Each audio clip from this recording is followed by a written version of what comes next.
இந்த லெசன்ல நம்ம layout மெனுவோட margins and columns கமாண்ட பத்தி தான் நம்ம பார்க்க போறோம்.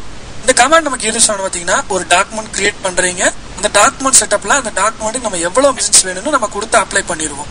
அதுக்கப்புறம் அந்த மார்ஜின்ஸ் காலம் நம்ம பண்ணணும்னா இந்த கமாண்ட் நமக்கு யூஸ் ஆகும். அது எப்படி ஒர்க் அவுட் பண்றதுன்னு நம்ம இதுல பார்ப்போம். டாக்குமெண்ட் கிளிக் பண்றீங்க, டாக்குமெண்ட் டயலாக் பாக்ஸ் ஓபன் ஆயிரும். அதுல சைஸ் நம்ம என்ன சைஸ் கஸ்டம் நம்ம கொடுத்துக்கலாம். ஸ்டாண்டர்ட் சைஸ் யூஸ் பண்றது அந்த ஸ்டாண்டர்ட் சைஸ் யூஸ் பண்ணிக்கலாம். காலம் ஒரு காலம் இருக்கும் வித் 140 210 கொடுத்து இந்த மாதிரி ஒரு செட்டிங் மார்ஜின்ஸ் பாத்தீங்கன்னா 15 கொடுத்துட்டு ஓகே கொடுக்குறேன். ஒரு டாக்குமெண்ட் ஒன்று உங்களுக்கு கிரியேட் ஆயிடுச்சு. இதோட மார்ஜின்ஸ் பாத்தீங்கன்னா 15 இருக்கும். ஆல்ரெடி இந்த பர்பிள் லைனோ பிங்க் லைனுக்கு உங்களுக்கு டெஃபினேஷன் கொடுத்துருப்பேன். ஃபைல் மெனுல டாக்குமெண்ட் செட்டப் கிளிக் பண்றீங்க. இப்ப பாத்தீங்கன்னா இங்க மார்ஜின்ஸோட செட்டப் ஆன வைக்கிறதுக்கான ஏரியா ஒண்ணுமே இல்லாம இருக்கு. அதனால நம்ம எங்க யூஸ் பண்ண போறோம்னா லேஅவுட் மெனுல மார்ஜின்ஸ் அண்ட் காலம்ஸ் செலக்ட் பண்றீங்க.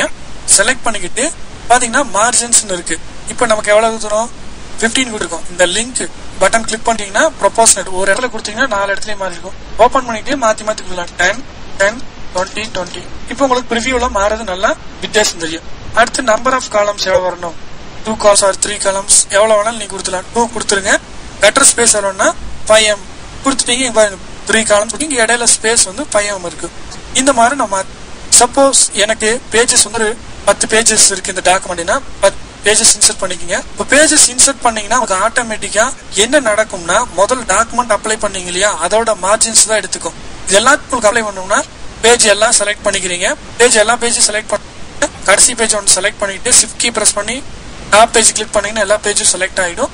இதுல நமக்கு தேவையான மார்ஜின்ஸ் அண்ட் காலம்ஸ் ரெடி பண்ணிக்கலாம். Margins and columns command select பண்றீங்க.